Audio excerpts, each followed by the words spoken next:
जय श्री राम, राधे राधे। आज हम चर्चा करेंगे कि नाम जप में हमारी कैसी भावना होनी चाहिए, हमें किस प्रकार से नाम जप करना चाहिए। एक बहुत ही महान, बहुत ही अद्भुत भक्त हुए स्वामी श्री हरिदास जी, उनकी कैसी, ठाकुर श्री हरिदास जी की कैसी नाम जप में भावना थी, ये हम आपको बताते हैं। उनका जन्म बंगाल में हुआ था और वे मुस्लिम धर्म के थे, हिंदू धर्म के नहीं थे। बचपन में ही उनके माता पिता का देहांत हो गया था। उनका कोई भी संसार में नहीं था। भगवान ये बड़ी कृपा करते हैं। भगवान कृष्ण ने स्वयं युधिष्ठिर जी को गीता में बताया है कि जिस पर मैं विशेष कृपा करता हूँ उसका मैं सब कुछ छीन लेता हूँ, जिसमें भी उसका मोह हो उसका वह सब कुछ उससे दूर कर देता हूँ, जिससे उसके लिए भगवत प्राप्ति बहुत ही सरल हो जाए। तो उनका कोई भी नहीं था, और जब उनका कोई नहीं था तो बहुत छोटे थे वे, तो उनको संत मिले। संत नाम जप करते थे, उनको संतों का सहारा मिला। वे संतों के साथ बैठते, नाम की महिमा सुनते और सत्संग सुनते। उन संतों से उन्होंने नाम को पकड़ लिया और वे नाम जप करने लगे। और ऐसा पकड़ा कि जिस दिन से नाम जप करना शुरू किया उस दिन से उनके नाम जप अधिक से अधिक होता जा रहा था। नाम जप की मात्रा अधिक से अधिक होती जा रही थी। कभी भी ऐसा नहीं हुआ कि वे बिना नाम के हों, हमेशा वे नाम जप करने लगे। और इतना भाव उनका नाम में बन गया, इतनी श्रद्धा नाम में हो गई, और फिर निष्ठा नाम में हुई। नाम में निष्ठा हो जाने का मतलब चाहे प्राण चले जाएं पर नाम जप नहीं छूटेगा। नाम में निष्ठा हो जाए तो इससे उत्तम बात तो कोई हो ही नहीं सकती। अब उनमें ऐसी भावना आ गई चाहे मेरे प्राण ही क्यों ना निकल जाए, परंतु मेरा नाम जप नहीं रुक सकता, नाम जप करना मैं नहीं छोड़ सकता। तो वे ऐसे ही, अब उनके पास कुछ था नहीं, तो वे गांव में किसी से भी एक समय खाना मांग लेते और पा लेते। 24 घंटे में केवल एक बार वे कुछ रोटी आदि मांग लेते और उसको पा लेते। और पूरे दिन वे भजन करते, पूरे दिन नाम जप, जोर जोर से कीर्तन के रूप में वे नाम जप करते। और इसी प्रकार से वे अपना जीवन जीने लगे। जब वे उनकी अवस्था बढ़ी, थोड़ी आयु उनकी बढ़ी, तो वे एक सुनसान जंगल में कुटिया में रहने लगे और केवल नाम जप करने लगे। और दूसरा कोई काम वे नहीं करते थे, केवल नाम जप। 24 घंटे में एक बार पा लेना और पूरे दिन केवल नाम जप। तो नाम जप जो करता है उसकी कीर्ति फैलती है, उसके चेहरे पर तेज। वे अखंड ब्रह्मचारी थे। जो ब्रह्मचारी है उसके चेहरे पर तेज अलग ही दिख जाता है। ऐसा नहीं कि चमक आ जाती है, शरीर चमकने लगता है। चमकता तो बहुतों का है शरीर, जो मांस आदि खाते हैं वे भी अपना शरीर चमका लेते हैं, परंतु एक अलग सा तेज जो होता है वो ब्रह्मचारी का होता है। लाखों की भीड़ में एक ब्रह्मचारी अलग ही दिख जाता है। उसकी वाणी, उसके नेत्र, उसकी चाल, उसका शरीर अलग से ही पता चल जाता है। जो ब्रह्मचारी है उसका तेज अलग ही होता है। तो उतना उनका तेज था। और ऊपर से नाम जप की महिमा, जो नाम जप करता है उसकी महिमा अद्भुत होती है, उसकी कीर्ति अद्भुत होती है। तो इसलिए उनका वैभव बढ़ने लगा। अधिक से अधिक लोग उनके आगे प्रणाम करने लगे। उनका वैभव, उनका यश इतना फैल गया कि हजारों की संख्या में लोग उनसे प्रभावित होने लगे, उनका सम्मान करने लगे। तो अब जब किसी का इतना सम्मान होता है तो कुछ ईर्ष्यालु भी आ जाते हैं। तो ऐसे ही कुछ लोग ईर्ष्या करने वाले थे ठाकुर श्री हरिदास जी से भी। तो एक जमींदार था, वह सोचता था कि मेरे पास इतना धन है, मैं जमींदार हूँ, इतनी प्रॉपर्टी मेरे पास है और मेरा कोई सम्मान नहीं करता, और इसका लोग इतना सम्मान करते हैं, इसका इतना यश है, तो कैसे इसके सम्मान को खंडित किया जाए, कैसे इसके यश को खंडित किया जाए। तो इस विचार में वह लग गया। अब जब किसी का यश फैलता है ऐसे महापुरुष का, तो सबसे जो पहला विचार आता है यश का खंडन करने का, वो है कामिनी को भेज देना, काम के माध्यम से उसके यश का खंडन कर देना। तो उस जमींदार ने एक वैश्या को, नई अवस्था की, बहुत ही सुंदर, जिसकी चाल बहुत सुंदर, जिसका रूप बहुत सुंदर, एक बहुत ही नई अवस्था की वैश्या को तैयार कर लिया कि जितना धन मांगोगी उतना धन तुम्हें मिलेगा, तुम्हें इसकी कुटिया में जाना है और इसका ब्रह्मचर्य नष्ट करना है। ऐसा कहकर उस जमींदार ने एक वैश्य को तैयार कर लिया और जितना धन उसको चाहिए था, जितना धन उसने मांगा उतना धन देने का उससे वादा कर दिया। अब वह वैश्या हरिदास जी की कुटिया में गई और हरिदास जी नाम जप कर रहे थे, हरे कृष्ण कृष्ण कृष्ण, इस प्रकार से नाम जप कर रहे थे। वह वैश्या बैठी रही हरिदास जी के सामने, परंतु उनका नाम जप नहीं रुका। जब भी वह उनसे बात कर नहीं कहती, अभी हम नाम जप कर रहे हैं, अभी जब नाम जप पूरा हो जाएगा तब बात करेंगे, अभी हम नाम जप कर रहे हैं। इस प्रकार से 3 दिन हो गए और वह वैश्या हरिदास जी के सामने बैठी रही और हरिदास जी नाम जप करते रहे। वैसा कोई छोटा मोटा नाम जप थोड़ी करते थे, लाखों की संख्या में 3-3 लाख नाम जप हरिदास जी किया करते थे। तो नाम जप रुका ही नहीं। वैसे तो सोच आदि के लिए जाया करते थे एक बार, परंतु जब तक वैश्या बैठी थी तो सोच के लिए भी नहीं गए। और अपने नित्य कर्म जो थे उनके लिए भी नहीं गए, बैठे ही रहे और नाम जप करते रहे। 3 दिन तक लगातार नाम जप, हरे कृष्ण इस प्रकार से नाम जप करते रहे। तो 3 दिन बाद वे बोली, आप मेरे से चर्चा क्यों नहीं कर रहे हैं, आप मेरे से बात क्यों नहीं कर रहे हैं। तब वे बोले, देखिए अभी हमारे नाम जप की संख्या पूर्ण नहीं हुई है, जब हमारा नाम जप पूर्ण हो जाएगा तब हम आपसे चर्चा करेंगे। उनकी आवाज सुनते ही कि कैसा ये महापुरुष है, 3 दिन हो गए इसके सामने, इसके मन में जरा से भी व्यथा नहीं, इसके ऐसे कैसा ये महापुरुष है जिसको कोई भी वो नहीं हुआ, 3 दिन हो गए और ये नाम जप करे जा रहे हैं। तो उनसे प्रभावित हो गई और बोली, मुझे क्षमा कर दीजिए, मैं यहाँ पे आपका धर्म नष्ट करने आई थी, आपका ब्रह्मचर्य नष्ट करने आई थी, मुझे पैसे का वादा करके एक सेठ ने यहाँ पर भेजा था और मैं आपसे क्षमा चाहती हूँ। उनके तेज को देखकर, उन्होंने ऐसे महापुरुष के तेज को देखा तो वो वैश्या भी प्रभावित हो गई इस तेज से और बोली कि कैसे मेरा कल्याण हो, कैसे मेरा ये पाप जो है भगवान क्षमा कर दे, किस प्रकार से। तो हरिदास जी ने कहा, जो ये नाम तुम 3 दिन से सुन रही हो इसी का जप करो, और जो भी तुमने ये वैश्यपन से ये जो अधर्म आचरण करके धन कमाया है उस धन का नाश कर दो, उसको किसी में बांट दो, परंतु उस धन का तुम उपयोग नहीं करना। तो उस वैश्य ने कहा, धन का उपयोग करना तो दूर की बात है, मैं यहाँ से कहीं जाऊंगी ही नहीं। और वह वैश्य उसी कुटिया में रहकर नाम जप करने लगी और हरिदास जी वहां से चले गए। और उस वैश्य ने भी इतना नाम जप किया कि उसका भी यश वैसे ही फैलने लगा और वह हरिदासी के नाम से जानी जाने लगी। इस प्रकार से इस वैश्य को भी नाम जापक बना दिया। ऐसे महापुरुष होते हैं कि जो धर्म नष्ट करने आए उसको भी धर्मी बना दिया, उसको भी नाम जप करना सिखा दिया। इतने उच्च कोटि के महापुरुष हमारे भारतवर्ष में हुए हैं। उन्हीं के प्रताप से, उन्हीं का ये प्रताप है कि आज हम थोड़ा बहुत भजन कीर्तन कर पा रहे हैं। ये स्वयं भगवान के पार्षद हैं जो आकर बताकर गए कैसी नाम की महिमा, कैसे भक्ति की जानी चाहिए। उन्हीं का प्रताप है जो आज हम थोड़ा बहुत कुछ नाम जप कीर्तन आदि कर रहे हैं, ये उन्हीं के प्रताप से कर रहे हैं। और ऐसे वे महान भक्त, अब आगे का उनका चरित्र की यदि बात की जाए तो वे वहां से फिर दूसरे स्थान पर चले गए थे जहाँ पर कुटिया बनाकर वे रहने लगे। अब उस स्थान पर जहाँ पर वे गए थे वहां पर मुसलमानों का ही वो जो पूरा एरिया था, वहां पर सब राजा भी और उसके जो काजी थे वो भी सब वे ही थे, उसी धर्म के थे। और वे बहुत अच्छा अत्याचार करते थे, उनकी अवस्था नहीं थी, बहुत अत्याचार, जो प्रजा थी उस पर घोर अत्याचार वे करते थे। दुखी करना सबको, कैसा भी आचरण करना जैसा उनके मन में आया। ऐसे वे राजा और उनके काजी थे, काजी भी राजा से कम नहीं, राजा काजी के अनुसार ही चलते थे। उस समय ऐसा होता कि काजी राजा से कम नहीं, जो काजी ने कह दिया वह होता था। और वे सभी दूसरे धर्म के, और वे उनके यश से बहुत जलने लगे कि इसका इतना यश कैसे हो रहा है, कैसे लोग इससे इतने प्रभावित हो रहे हैं। और जब एक काजी था शायद गौरैया नाम का, जब उसको पता चला कि ये हमारे ही धर्म के हैं और हिंदू धर्म इन्होंने अपना लिया है, कि हिंदुओं के भगवान की आराधना करते हैं, तब तो और उसके मन में क्रोध आया और वे इतना जलने लगा। वो बस इस सोच में रहता कि कैसे मैं इसका पतन कर दूं, कैसे मैं इसका यश नष्ट कर दूं।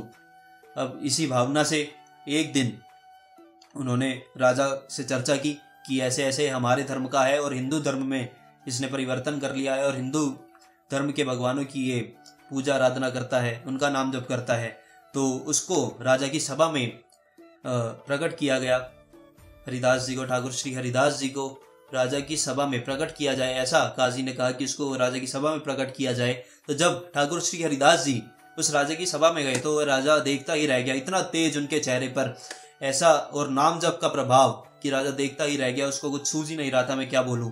तो जैसे ही वे आए ठाकुर श्री हरिदास जी, और जैसे ही राजा ने उनका तेज देखा तो कहा इनको एक आसन दिया जाए। सम्मान पूर्वक ठाकुर श्री हरिदास जी को राजा ने बिठाया और बोला कि आप ऐसा क्यों कर रहे हैं, आप अपने धर्म को छोड़कर दूसरे धर्म में क्यों जा रहे हैं, ऐसे तो ये नर्क का रास्ता है, आप नर्क में चले जाएंगे। हम आपसे प्रार्थना करते हैं कि आप वह धर्म छोड़कर वापस अपने धर्म में आ जाइए। और अपने धर्म के भगवान का नाम लेकर कहा कि उनकी आप आराधना कीजिए, उनका आप नाम लीजिए। ठाकुर श्री हरिदास जी ने कहा कि नहीं, हम इसी धर्म में रहकर भगवान का नाम जप करेंगे, हम ये नाम छोड़ नहीं सकते। तो राजा ने कहा कि आप नर्क में जाएंगे अपना धर्म छोड़कर, आपने दूसरा धर्म अपनाया है। तो ठाकुर श्री हरिदास जी ने कहा कि अच्छा एक बात बताइए कि जो हिंदू धर्म के लोग हैं यदि वो आपके धर्म में आ जाएं तो क्या वे नर्क में जाएंगे। तो राजा ने कहा बिल्कुल नहीं, ऐसा हो ही नहीं सकता, उनको उत्तम गति प्राप्त होगी। जो वे उनके भगवान को उन्होंने कहा उनकी भक्ति करेंगे तो अब उनके धर्म में जाकर उनकी उत्तम गति होगी। तो हरिदास जी ने कहा फिर जब हम हिंदू धर्म में जा रहे हैं तो हमारी गति क्यों नहीं हो सकती, हम नर्क में क्यों जाएंगे। तो वे राजा चुप हो गए। अब राजा उनको कोई दंड नहीं देना चाह रहे थे, उनका तेज देखकर राजा ऐसे महापुरुष का तेज देखकर सुन रह गए और वे उनको कुछ नहीं सूझ रहा था, परंतु जो काजी था वो उनसे बहुत जलता था, ठाकुर श्री हरिदास जी से, और किसी भी प्रकार से वह उसको दंड देना चाहता था। तो उस काजी ने कहा इस पर बिल्कुल भी दया नहीं करनी है, इसको ऐसा दंड देना चाहिए ताकि और भी लोग जो है ऐसा ना कर पाए। यदि हमने इसको छोड़ दिया तो और भी हमारे धर्म के लोग फिर ऐसा करेंगे, हिंदू धर्म में जाएंगे, और ये फिर आप समझ लीजिए कि आपके धर्म का क्या होगा। तो इसीलिए काजी ने उसको सख्त से सख्त सजा दिलवाने का वो सुझाव राजा के सामने रखा। और इस प्रकार से राजा देना नहीं चाहता था दंड, परंतु काजी को कहा कि जैसा तुम्हें उत्तम लगे। उन्होंने फिर एक बार ठाकुर श्री हरिदास जी से कहा कि आपको एक बार हम फिर कहते हैं कि आप ये सब छोड़ दीजिए और हमारे धर्म में आकर आप खूब उनकी जैसी भी आराधना है जिस प्रकार की वह कीजिए। तो ठाकुर श्री हरिदास जी ने कहा हम एक ही बार कहते हैं, बार बार हम बोलेंगे नहीं, एक बार में आप हमारा उत्तर सुन लीजिए और फिर जैसा आप चाहें वैसा कीजिए। हम इस नाम के बिना नहीं रह सकते।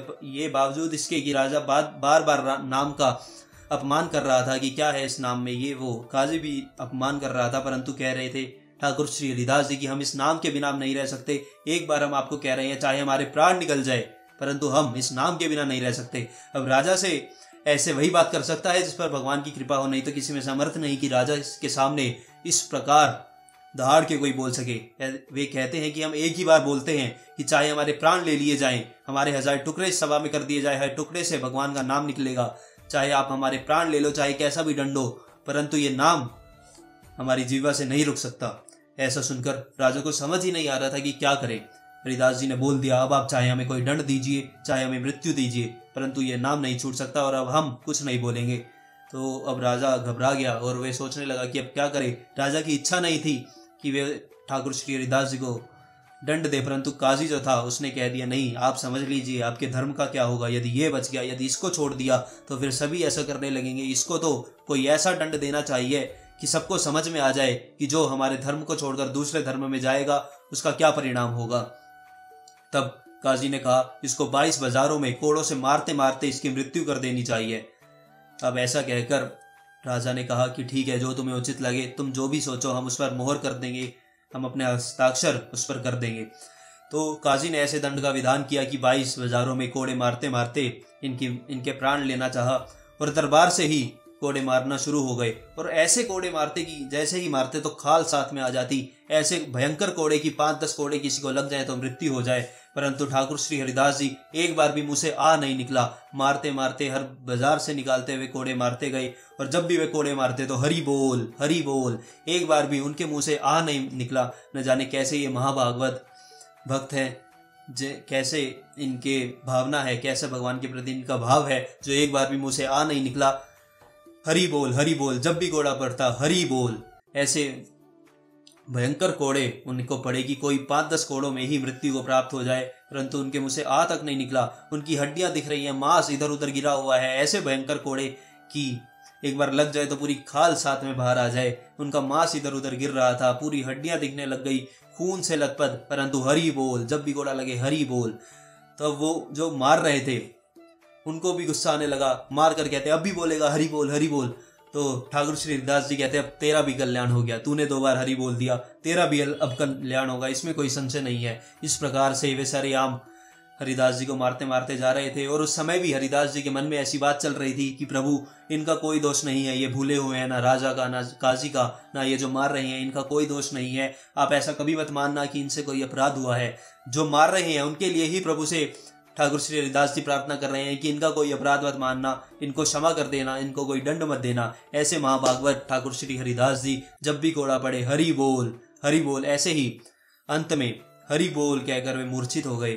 और जब वे मूर्छित हो गए तो काजी ने देखा कि इनकी अब श्वास नहीं चल रही है, अब ये मृत्यु को प्राप्त हो गए, प्राण अब इनने छोड़ दिए हैं। तब उन्होंने सोचा कि अगर हम इसको दफना देंगे तो अपने धर्म के अनुसार इसको स्वर्ग की प्राप्ति होगी, कि उनके धर्म में ऐसा है कि जिसको दफना दिया जाता है वह स्वर्ग में जाता है, तो इसको दफनाएंगे, नहीं तो क्या किया जाए। तो उन्होंने ठाकुर श्री हरिदास जी को गंगा में फेंक दिया।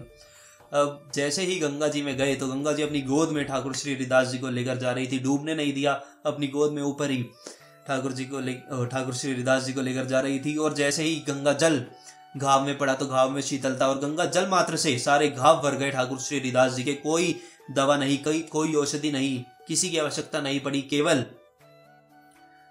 गंगा जल से ही ठाकुर श्री हरिदास जी स्वस्थ हो गए, कोई घाव उनके शरीर पर नहीं था। और फिर वापस वो उसी किनारे पर गंगा जी उनको ले आई जहाँ पर उनकी कुटिया थी, और वे फिर बैठकर भजन करने लगे। लोगों ने देखा ये तो वही है जिनको सरेआम कोड़े पड़े थे और इनके तो प्राण निकल गए थे, और लोग उन्हें स्वस्थ देख रहे, उनका यश इतना फैल रहा, सभी दंडवत उनको कर रहे और वे नाम जप। कैसे अद्भुत महान भक्त हैं।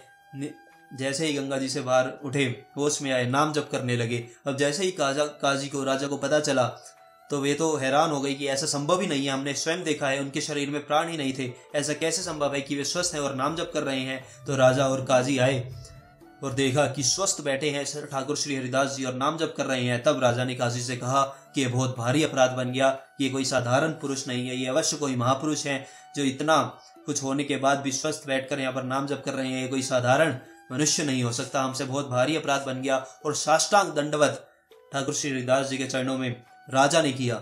तब राजा ने कहा हमसे बहुत बड़ी भूल हो गई, आप कृपा करके हमें क्षमा कर दीजिए और बताइए हम आपकी सेवा करना चाहते हैं, हम आपकी क्या सेवा करें। तब हरिदास जी ने कहा एक ही सेवा हमारी है कि आज के बाद हमारे नाम जप में आप विक्षेप ना करें, हमारे नाम जप में कोई भी विघ्न नहीं आना चाहिए और कभी हमारे सामने मत आइए। तब उस राजा ने कहा यदि आपकी यही इच्छा है तो हम कभी आपके सामने नहीं आएंगे, कभी आपके नाम जप में कोई विघ्न नहीं डालेगा। और उस काजी को फटकारते हुए राजा वहां से जाने लगा। तब हरिदास जी ने कहा एक बात और सुनकर जाइए, अपने मन में कोई भी ऐसी बात मत रखिएगा, ये हमारा ही कोई पूर्व जन्मों का कर्म है जिसकी सजा हमें इस जन्म में मिल रही है, आपका इसमें कोई अपराध नहीं है, ये हमारा ही कर्म कोई ऐसा रहा होगा जिसकी सजा हमें मिली, आप तो केवल माध्यम बने हैं। अपने मन में अपनी ऐसी कोई भी बात मत लाइए कि आप अपराधी हैं, आप निश्चिंत होकर यहाँ से जाइए। उसके बाद कुछ संत जन आकर बैठे कि जब आपको कोड़े पड़ रहे थे तब कहाँ थे भगवान। भगवान बोलते हैं कि हम भक्तों की रक्षा करते हैं, कहाँ थे भगवान जब आपको कोड़े पड़ रहे थे। तब हरिदास जी कहते हैं आप नहीं जानते, प्रभु ने हजारों भुजाओं से मुझे ऐसे घेरा हुआ था, एक भी कोड़ा मुझे नहीं पड़ा, सारे कोड़े प्रभु ने अपने शरीर पर ले लिए परंतु मेरे को एक भी कोड़ा नहीं पड़ा। और हजारों हाथों से ऐसे रक्षा कर रहे थे, वो तो केवल मेरे को दिख रहा था और जनसाधारण तो यही सोच रहा था कि इनको कोड़े पड़ रहे हैं और भगवान इनकी रक्षा नहीं कर रहे। परंतु मैं जानता हूँ कितने कृपालु है हरि, कितने कृपालु हैं, इसलिए हरि बोल मैं कह रहा था कि प्रभु ने हजारों हाथों से मेरे को पूरा ढका हुआ था और एक भी कोड़ा मेरे को नहीं पड़ा। ये केवल संसार की दृष्टि में ऐसा है कि मेरे को कोड़े पड़े, अन्यथा मेरे को कोई भी एक भी कोड़ा नहीं पड़ा, मेरे को बिल्कुल भी पीड़ा नहीं हुई। ऐसे महाभागवत श्री हरिदास जी और नाम जप का ऐसा प्रभाव। इसी प्रकार से आप नाम जप करें, अधिक से अधिक नाम जप करने की कोशिश करें और कुछ आपसे साधन ना बने तो भी कोई उसमें समस्या नहीं है, परंतु नाम जप अधिक से अधिक करें और ऐसे महाभागवत की कथा पढ़ें और सुने, अति उत्तम होगा। नाम जप करें अधिक से अधिक। जय सिया राम, राधे राधे।